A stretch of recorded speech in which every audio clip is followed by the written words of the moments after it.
শিয়ালটি সাপের ভয়ে ওখান থেকে পালিয়ে গেল।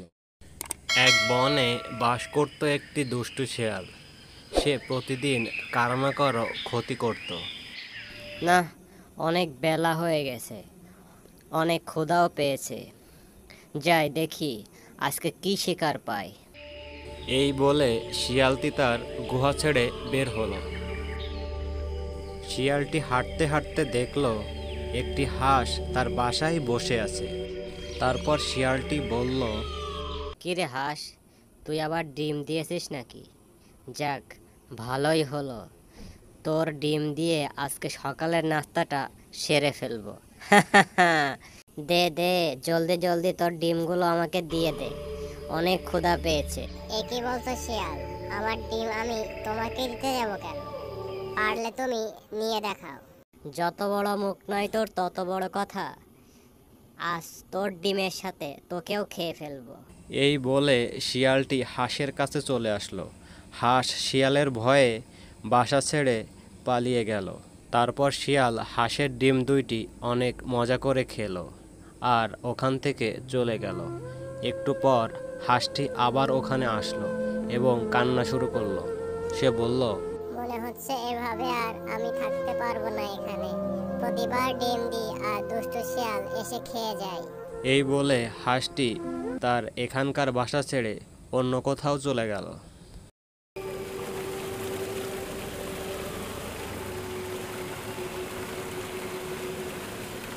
কয়েকদিন পর হাঁসটি অন্য আরেকটি জায়গায় বাসা করলো এবং ডিম দিল। না, অনেকক্ষণ হয়ে গেল ডিমে তাওয়া দিচ্ছি, অনেক ক্ষুধাও পেয়েছে। যাই, নদী থেকে কিছু মাছ ধরে খেয়ে আসি, তারপর না হয় আবার তাওয়া দেব। এই বলে হাঁসটি নদীর দিকে চলে গেল। তার কিছুক্ষণ পরেই ওখানে একটি সাপ আসলো আর এসে বলল,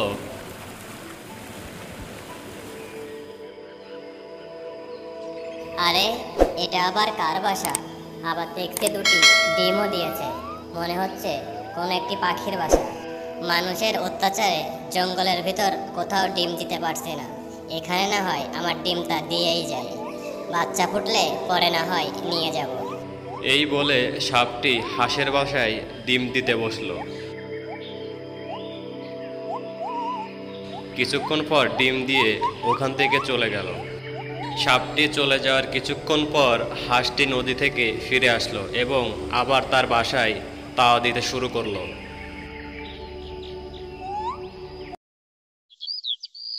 এভাবে কয়েকদিন কেটে গেল। তারপর হঠাৎ একদিন হাঁসটি দেখল তার দুটি ডিম থেকে ফুটফুটে দুটি বাচ্চা বের হয়েছে আর তার পাশে একটি সাপের বাচ্চাও। সাপের বাচ্চাটিকে দেখে হাঁস অনেক অবাক হলো এবং সাপের বাচ্চাটিকে বলল, কি রে সাপের বাচ্চা, তুই এখানে কি করছিস? তুই এখানে কিভাবে আসলি? তুই এখান থেকে এখনই পালিয়ে যা, না হলে আমি তোকে মেরে ফেলবো। এ কি বলছো মা? তুমিই তো আমাকে পৃথিবীতে এনেছো, আবার তুমিই এখান থেকে চলে যেতে বলছো? আমি কোথাও যাব না, তুমিই আমার মা। সাপের বাচ্চাটি হাঁসটিকে যখন মা বলে ডাকলো তখন হাঁসের অনেক মায়া হলো। তারপর সে বলল, আচ্ছা ঠিক আছে, তুই যেহেতু আমাকে মা বলে ডেকেছিস, তুই এখানেই আমার বাচ্চাদের সাথে থাকবি। আমি বুঝতে পেরেছি তোদের অনেক ক্ষুধা পেয়েছে, আমি নদী থেকে তোদের জন্য ছোট ছোট মাছ ধরে আনি, তোরা এখানে থাক। এই বলে হাঁসটি আবার নদীর দিকে চলে গেল। বাহ বাহ বাহ, আজকে মনে হচ্ছে খাবারের ধুম পড়ে যাবে। হাঁসের কচি মাংস, আর লোভ সামলাতে পারছি না। যাই, তাড়াতাড়ি গিয়ে হাঁসের বাচ্চা দুটো পেটে ঢুকাই। এই বলে শিয়ালটি বাচ্চা ধরার উদ্দেশ্যে রওনা হলো।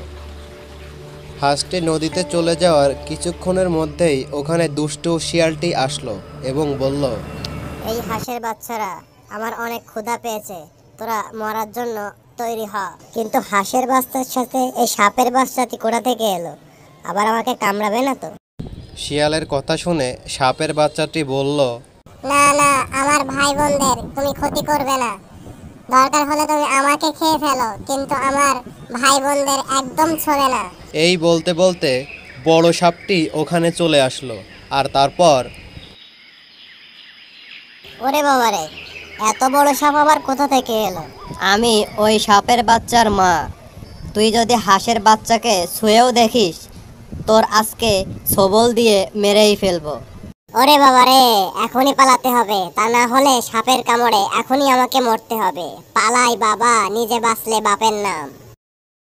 শিয়ালটি সাপের ভয়ে ওখান থেকে পালিয়ে গেল। আর তারপর সাপ বন্ধু, তুমি আজকে না থাকলে আমার বাচ্চাগুলোকে ও খেয়ে যেত। আমি তোমার কাছে ঋণী হয়ে গেলাম। আরে না হাঁস ভাই, তুমিও তো আমার ডিমে তা দিয়ে আমার বাচ্চাকে পৃথিবীতে এনেছো, আমিও তো তোমার কাছে অনেক ঋণী। ঠিক আছে সাপ ভাই, তাহলে তোমার বাচ্চাকে তুমি এখন নিয়ে যেতে পারো। না না, আমার বাচ্চাকে আমি এখান থেকে নিয়ে যাব না। আমি আর আমার বাচ্চা এখন থেকে তোমাদের সাথে থাকবো, তা না হলে ওই দুষ্টু শিয়ালটি আবার আসবে। তারপর থেকে তারা সবাই মিলে একসাথে ওখানে থাকতে লাগলো।